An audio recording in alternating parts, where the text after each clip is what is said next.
যাইতে হবে এই সব কিছু সারিয়া, যাইতে হবে এই সব কিছু সারিয়া। তাহলে আপনারা সময় দেবেন ইনশাল্লাহ? ইনশাল্লাহ যতই কর একটার উপরে যাবো না ইনশাল্লাহ, বুঝছেন? আমি ইনশাল্লাহ কই দিলাম। এই মুসলমান যুবক ভাইরা, তাহলে শোনো, পাঁচ ওয়াক্ত নামাজের কথা বললাম। ভাই তোমরা নামাজ পড়ো, নামাজ পড়ো, সব ঠিক হয়ে যাবে। ইন্নাস সালাতা তানহা আনিল ফাহশাই ওয়াল মুনকার। বাবা মুই ওই বক্তা না, এই পিছনে কথা বলো, কথা আমরা কান্দে যাবে কেন? আমি বুঝাই, বুঝেন মনে রাখতে কাঁদেন। এবার এই পাঁচ ওয়াক্ত নামাজের ভিতরে এক নাম্বার নামাজ পাইলাম, দুই নাম্বার নামাজের নাম কি? যোহরের নামাজ। আমাদের জাতির পিতার নাম কি? শেখ মুজিবুর রহমান কি? ইব্রাহিম খলিলুল্লাহ। ইব্রাহিম খলিলুল্লাহ এর সময় একটা বাচ্চা ছিল জানোয়ার, বড় অত্যাচারী বাচ্চা। এই পৃথিবীতে চারজন বাচ্চা পুরো দুনিয়াটা রাজত্ব করেছে। এক নাম্বার, দুইজন ছিল মুমিন আর দুইজন ছিল বেঈমান। বেঈমানের ভিতরে একজন ছিল আমাদের জাতির আব্বার সময় নমরুদ, আর একজন ছিল বক্তে নসর। এই নমরুদের এই আল্লাহর নবী ইব্রাহিম আসার সময় কত রকমের মানুষ মারধর করতে, সেটা বুঝাইতে গেল অনেক লম্বা ঘটনা। সংক্ষেপে কইলা ফেলাইতেছি।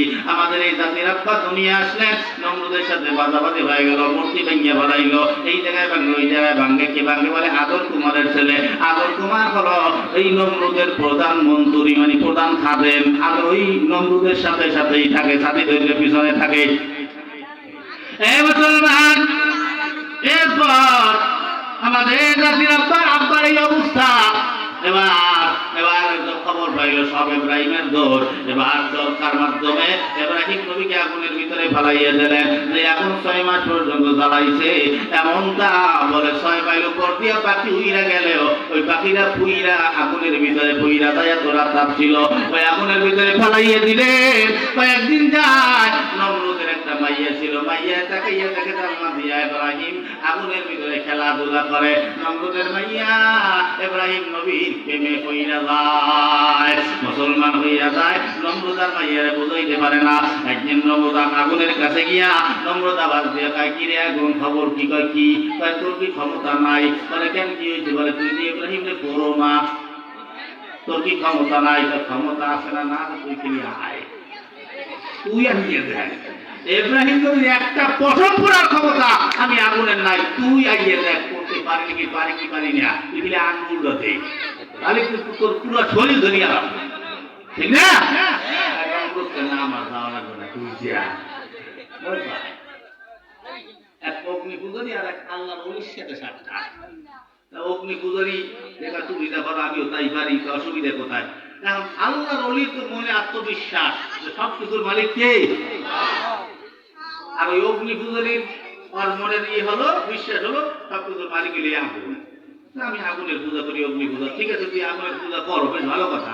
আমি আল্লাহর পূজা করি, আমি আল্লাহর হুকুম মানি, আল্লাহ আমার কথা শুনবে, আল্লাহ আমার রক্ষা করবে। তোর আগুন তুলে রক্ষা করে কিনা? করে না? করে তো, অনেক করে। কি করে? একদিন পরীক্ষা হয়ে যাও, তুই আগুনে হাত দিবি, আমি আগুনে হাত দিবি, ফাটাফাটি একটা হয়ে যাবে। খালি পুজোই করে গেলাম, অগ্নি পুজো কোনোদিন তো হাত দিয়ে দেই না। এবার পুজো করি, ঠিক আছে, এবার কথা কও বুঝি। এখন ওই দুইটার ভিতরে জঙ্গলের মধ্যে যাইয়া দুজনে হাত দুটো আগুনের মধ্যে আগুন ধরাইলে। এবার আল্লাহর একটু বিশ্বাস যে আমি হাত দিলে হাত করবে না, কারণ আমার কোনো ক্ষমতা নাই। ক্ষমতা কার? আমি আল্লাহরে মানি। আল্লাহ আল্লাহ দিনকে প্রতিষ্ঠা করার জন্য, সত্যাকে প্রমাণ করার জন্য আমার হাতকে আল্লাহ করবে না, এই বিশ্বাস করিয়া আগুনে হাত দেবে। কিন্তু ওই অগ্নি পূজারি পরে কয়, তুই হাত দে, তুই পূজা করো, ভালো পায়, আমি তুই বলো তাকে দেখি না, যদি ঘুরিয়ে যায় তার কেউ করবে না, করবে কি? তুমি আর পুজো করো না, তুই আরে মানো, তোর না করবে গাও, আমি তো মানি না। দেবে না, আল্লাহ নবী জোর কইরা হাতটা ধরে আগুনের ভিতরে ঢুকাই গেছে, কিন্তু হাত পড়ে এখন করবে যার কাছে গরমে। আল্লাহ আল্লাহ আমি নম্বরে সত্যি প্রমাণ করার জন্য আমি আগুনের ভিতরে হাত ঢুকাইলাম, পরে জোর করে হাত ঢুকাই দিলাম। আল্লাহ তুমি ওর হাতটা খুলে দিতে না টাকা। বন্ধু তুমি আমার বন্ধু, আমার বন্ধুর হাত সেই হাতের সাথে লাগাইয়া আগুনের ভিতরে ঢুকাইছে, ওই হাতকে আমি আল্লাহ কেমনে ভুলি? এটাকে বলা হয় সহবাস। সৎসঙ্গে সর্ববাস, অসৎসঙ্গে সর্বনাশ। সহবতে সলেহ তোরা সলেহ কুনাত, সহবতে তলেহ তোরা তলেহ কুনাত। মাইলে মোমেন সোয়ে মোমেন মিশাওয়াত, মাইলে কাফের সুয়ে কাফের মিশাওয়াত। এই জন্য সোহবত দরকার। আল্লাহর দরবারে যাবেন। এই এত ইব্রাহিম পয়গম্বরে আগুনের ভিতরে ফেলাইল, আগুন থেকে 40 দিনের কথা রক্ষা পাইয়া 4 রাকাত নামাজ আদায় করেছে। এই 4 রাকাত নামাজ আল্লাহ কয়, বন্ধু আমি তোমার উম্মতের জন্য জোহরের নামাজ বানায় দিলাম। যদি তোমার উম্মতেরা জোহরের নামাজ আদায় করে, আমি আল্লাহ ইব্রাহিম নবীর সমপরিমাণ সওয়াব ওই বান্দার আমলনামায় দান করিয়ে দিব। সুবহানাল্লাহ। 3 নম্বর আসরের নামাজ। আল্লাহ ফেরাউন একটা অত্যাচারী বাচ্চা ছিল মিশরের, হাতিতে মিশর ছিল।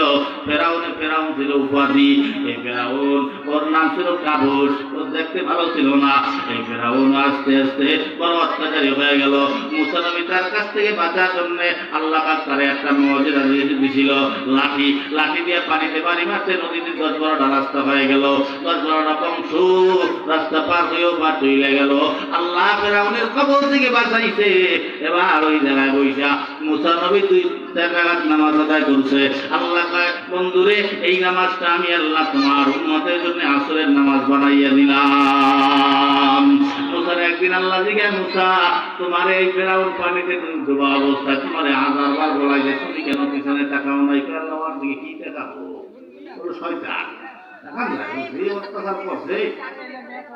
মুসা তোমারে 1000 বার ডাকছে, তুমি একটা ডাকেও সারা দাও না। ও তুমি খালি ঘুরে একবার আমার আল্লাহ কইয়া ডাক দিত, আমি আল্লাহরে মাফ করে দিতাম। এ হলো আল্লাহ।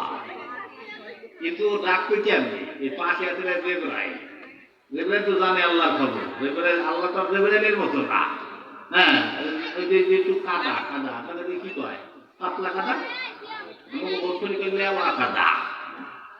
এই কাদা আর মুখের ভিতরে ঢুকে গেছে, কারণ জানে ও কথা কইতে কইতে কইতে কইতে মাপ চাইছে যে কেন আল্লাহ ডাক দিয়ে ভাই। আল্লাহর যে অবস্থা, ও ডাক দেবে আর আল্লাহ কেন মাফ করিয়ে দেয়। ওর মতো জালামি কোনো মাফ পাওয়ার অধিকার নেই। এই জন্য আমি একটু কাদাটা দিয়ে দিচ্ছি যেন না কইতে পারে। কি কথা কাদা, ঠিক না? তোমরা যেরকম কোনো অত্যাচার করো, মরার টাইম ওর কালিমা নসিব হবে না। ওইরকম কাদা ফেরেশতারাই ঢেলে দেবে। কি কথা কাদা, ঠিক না? এরকম বলিয়ে থাকে, হ্যাঁ না কেন অবস্থা আল্লাহ পোষাই মারে। অপমানিত মৃত্যু দেয় আল্লাহ রাস্তা থেকে। নামাজ কয়ক তো কথা কয় না, কয়ক তো বল্লা বলছি, কয়ক তো বাকি আছে, কয়ক তো 2 তো শুনবেন না, 2 তো। এইটা বলতে গেলে তো সময় রাখবো, বিশাল সময় দেবেন তো। সময় বলতে গেলে, সময় দিতে গেলে এই যে কালেকশন আমরা করছেন